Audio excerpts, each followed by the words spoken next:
Hello friends, ಸೃಷ್ಟಿ ಫುಡ್ಸ್ಗೆ ಸ್ವಾಗತ. ನಾನು ನಿಖಿತಾ ಮಾತಾಡ್ತಾ ಇರೋದು.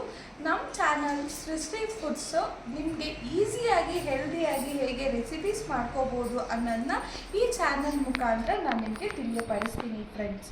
ಹೆಲ್ದಿ ಅಂದರೆ ಮನೇಲೇ ಇರುವ ಇಂಗ್ರೀಡಿಯೆಂಟ್ನ ಯೂಸ್ ಮಾಡಿಕೊಂಡು ಹೇಗೆ ಹೆಲ್ದಿಯಾಗಿ ರೆಸಿಪೀಸ್ ಮಾಡ್ಕೋಬೋದು ಅನ್ನೋದನ್ನ ಈ ಚಾನಲ್ ಮುಖಾಂತರ ನಿಮಗೆ ತಿಳಿಸ್ತಾ ಇದ್ದೀನಿ ಫ್ರೆಂಡ್ಸ್.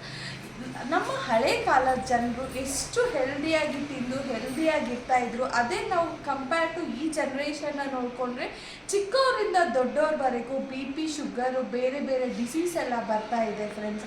ದಿನ ಅಲ್ಲದೆ ಹೋದರೂ ವಾರಕ್ಕೆ 3 times 4 times one time 2 time ಹೆಲ್ದಿಯಾಗಿ ತಿಂದರೆ ನಮ್ಮ ಬಾಡಿನೂ ನಾವು ಹೆಲ್ದಿಯಾಗಿ ಇಟ್ಕೋಬೋದು ಫ್ರೆಂಡ್ಸ್.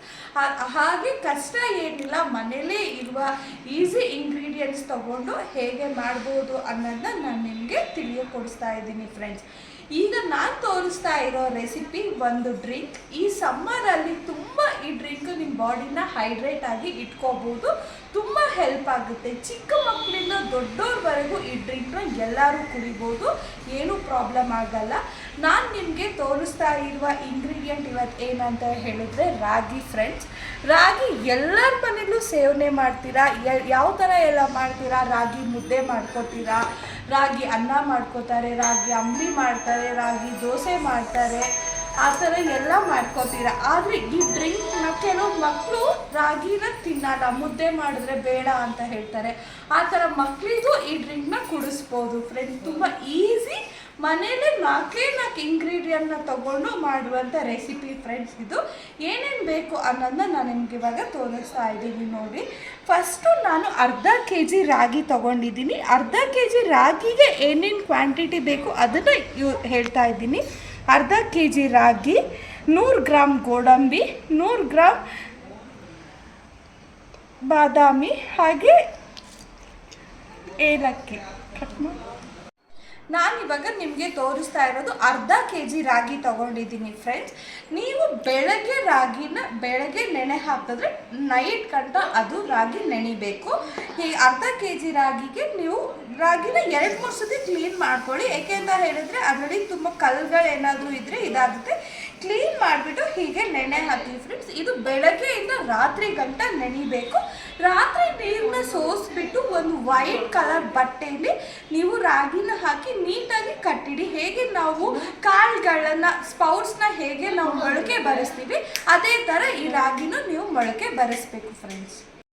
ನೋಡಿ ಫ್ರೆಂಡ್ಸ್, ನಾನು ಹೇಳಿದ್ದೆಲ್ಲ ಮೊಳಕೆ ಬರುತ್ತೆ ಅಂತ. ಈ ರೀತಿ ಕಾಳು ಮೊಳಕೆ ಬಂದಿರಬೇಕು. ಇದು 2 days ಇಟ್ಟಿದ್ದೀವಿ ಮೊಳಕೆ ಬರೋಕ್ಕೆ. ಈ ಥರ ಮೊಳಕೆ ಬರಬೇಕು ನೋಡಿ ಫ್ರೆಂಡ್ಸ್. ನಾನು ಈ ಥರ ನೆರಳಲ್ಲಿ ಹಾಕಿದ್ದೀನಿ. ಒಂದಿನ ಈ ಥರ ನೆರಳಲ್ಲಿ ಬೆಳಗ್ಗೆ ಹಾಕಿ ಸಂಜೆವರೆಗೆ ಈ ಥರ ರಾಗಿನ ಹಾಕಿದ್ರೆ ಸಾಕು. ಸಂಜೆ ಅದು ಫುಲ್ ಡ್ರೈ ಆದಮೇಲೆ ನಾವು ಪೌಡರ್ ಮಾಡ್ಕೋಬೋದು ಫ್ರೆಂಡ್ಸ್. ನಾನು ನಿನ್ನೆ ನಿಮಗೆ ನೆರಳಲ್ಲಿ ಹಾಕಿ ತೋರಿಸಿದ್ದೀನಿ. ಇವತ್ತು ನಾನು ಅದನ್ನ ಹೇಗೆ ಪೌಡರ್ ಮಾಡೋದು ಅಂತ ನಿಮಗೆ ಈ ವಿಡಿಯೋದಲ್ಲಿ ತೋರಿಸ್ತಾ ಇದ್ದೀನಿ ಫ್ರೆಂಡ್ಸ್. ಗ್ಯಾಸ್ ಕತ್ತಿಸ್ಬಿಟ್ಟು ನಾವು ಸ್ಲಿಮ್ಮಲ್ಲಿ ಇಟ್ಕೊಂಡು ಇದನ್ನು ಹಾಕಿಬಿಡೋಣ ಫ್ರೆಂಡ್ಸ್.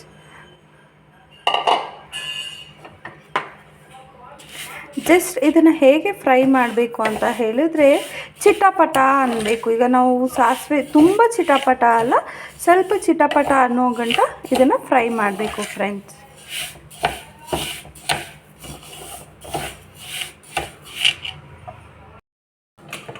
ಫ್ರೆಂಡ್ಸ್ ನೋಡಿ, ಇವಾಗ ಚಿಟಪಟ ಅನ್ನೋದು ಸ್ಟಾರ್ಟ್ ಆಗಿದೆ. ತುಂಬ ಬೇಡ, 2ರಿಂದ 3 ನಿಮಿಷ 5 ನಿಮಿಷದ ಒಳಗಡೆ ಫ್ರೈ ಮಾಡಿದ್ರೆ ಸಾಕು. ಜಸ್ಟ್ ಅದು ಚಿಟಪಟ ಅನ್ನೋ ಒಂದು ಸೌಂಡ್ ಕೇಳುತ್ತೆ, ಆ ಸೌಂಡ್ ಬರೋ ಗಂಟ ಫ್ರೈ ಮಾಡ್ಕೊಳ್ಳಿ.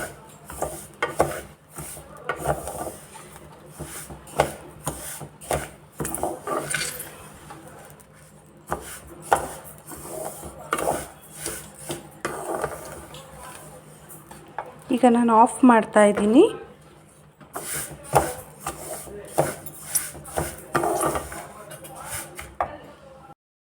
ಇವಾಗ ನಾನು ಫ್ರೈ ಮಾಡಿರೋದನ್ನ ಪ್ಲೇಟ್ಗೆ ಹಾಕ್ತೀನಿ. ಅಟ್ಲೀಸ್ಟ್ ಒಂದು 5-10 ಮಿನಿಟ್ಸ್ ಅದು ಸ್ವಲ್ಪ ಆರಲಿ ಅಂತ ಫ್ರೆಂಡ್ಸ್. ಇದು ಸ್ವಲ್ಪ ಆರಿದ್ಮೇಲೆ ಫುಲ್ ತಣ್ಣಗಾದ್ಮೇಲೆ ಇದನ್ನ ಮಿಕ್ಸಿಗೆ ಹಾಕಿ ನಾವು ಗ್ರೈಂಡ್ ಮಾಡೋಣ. ಇದ್ರ ಜೊತೆ ಹಾಕಬೇಕಾಗಿರೋ ಇಂಗ್ರೀಡಿಯೆಂಟ್ಸ್ನು ನಾನು ಇವಾಗ ಫ್ರೈ ಮಾಡ್ಕೋತಾ ಇದ್ದೀನಿ. ಫಸ್ಟು ನಾನು ಬಾದಾಮಿನ ಹಾಕಿ ಫ್ರೈ ಮಾಡ್ಕೋತಾ ಇದ್ದೀನಿ ಫ್ರೆಂಡ್ಸ್. 100 ಗ್ರಾಮಷ್ಟು ಬಾದಾಮಿ ತೊಗೊಂಡಿದ್ದೀನಿ ಅಲ್ಲ, ಆ ಬಾದಾಮಿನ ಹಾಕಿ ಜಸ್ಟ್ ತುಂಬ ಬೇಡ, ಸ್ವಲ್ಪ ಸ್ಲೈಟ್ ಕಲರ್ ಚೇಂಜ್ ಆಗೋವರೆಗೆ ಮಾತ್ರ ಫ್ರೈ ಮಾಡಿಕೊಂಡ್ರೆ ಸಾಕು. ಇದನ್ನು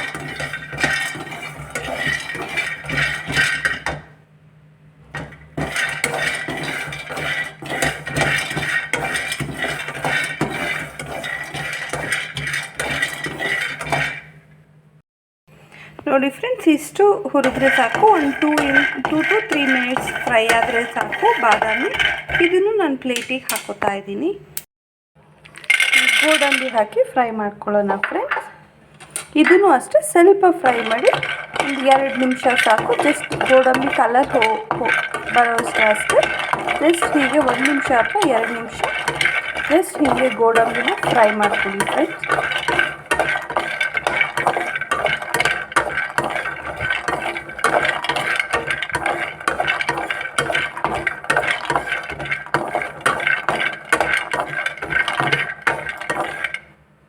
ಈಗ ಗೋಡಂಬಿದು ಕಲರ್ ಚೇಂಜ್ ಆಗಿದೆ ಫ್ರೆಂಡ್ಸ್. ಈಗ ನಾನು ಗ್ಯಾಸ್ ಆಫ್ ಮಾಡ್ಕೊತೀನಿ.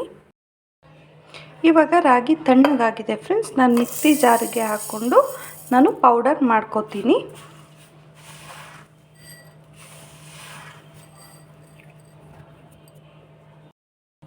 ಈಗ ನಾನು ಉಳಿದಿರೋ ರಾಗಿನ ಹಾಕ್ತೀನಿ ಫ್ರೆಂಡ್ಸ್. ಅಂದರೆ 2 ರೌಂಡ್ ಆಡಿಸ್ಕೊಂಡೆ, ಯಾಕೆಂದರೆ ಒಂದೇ ರೌಂಡ್ಗೆ ಕರೆಕ್ಟಾಗಿ ಪೌಡರ್ ಆಗಲ್ಲ ಅಂತ 2 ರೌಂಡ್ ಆಡಿಸ್ದೆ. ಈಗ ಉಳಿದಿರೋ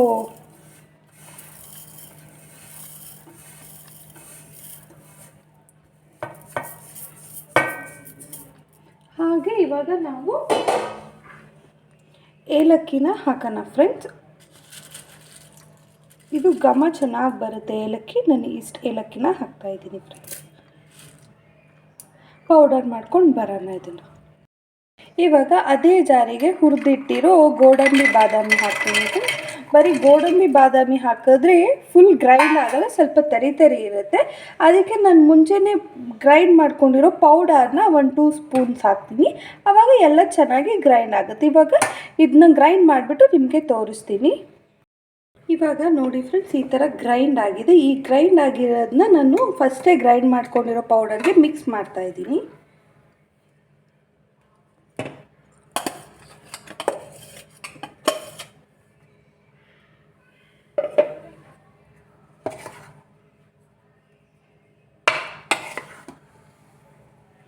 ಡ್ರೈ ಫ್ರೂಟ್ಸ್ ಹಾಕಿದ್ವಿ ಅಲ್ಲ, ಬಾದಾಮಿ ಮತ್ತು ಗೋಡಂಬಿ, ಅದನ್ನು ಆ ಪೌಡರ್ನು ಇದಕ್ಕೆ ಹಾಕಿ ಮಿಕ್ಸ್ ಮಾಡ್ಕೊಳ್ಳೋಣ. ಇದನ್ನು ಹೊರಗಡೆ ಇಟ್ಟರೆ 1-2 ತಿಂಗಳವರೆಗೆ ಇಟ್ಕೋಬೋದು. ನೀವು ಪೌಡರ್ ಮಾಡಿದ ತಕ್ಷಣ ಫ್ರಿಡ್ಜಲ್ಲಿ ಇಡ್ತೀರಾ, ಫ್ರೀಝರಲ್ಲಿ ಸ್ಟೋರ್ ಮಾಡ್ತೀರಾ ಅಂತ ಹೇಳಿದ್ರೆ 6 months to 1 year ಗಂಟ ಸ್ಟೋರ್ ಮಾಡ್ಕೊಳ್ಬೋದು ಫ್ರೆಂಡ್ಸ್. ಈ ಸಮ್ಮರಲ್ಲಿ ತುಂಬ ಹೆಲ್ತ್ ಬೆನಿಫಿಟ್ ಆಗಿರೋ ಡ್ರಿಂಕ್ ಇದು. ಚಿಕ್ಕ ಮಕ್ಕಳಿಂದ ಹಿಡಿದವರು ದೊಡ್ಡವ್ರ ಗಂಟನೂ ಈ ಡ್ರಿಂಕ್ನ ಯಾರು ಬೇಕಾದ್ರೂ ಸೇವನೆ ಮಾಡ್ಬೋದು, ಏನೂ ಪ್ರಾಬ್ಲಮ್ ಆಗಲ್ಲ ಫ್ರೆಂಡ್ಸ್. ಈ ಥರ ಇದನ್ನು ಮಿಕ್ಸ್ ಮಾಡ್ಕೊಳ್ಳೋಣ.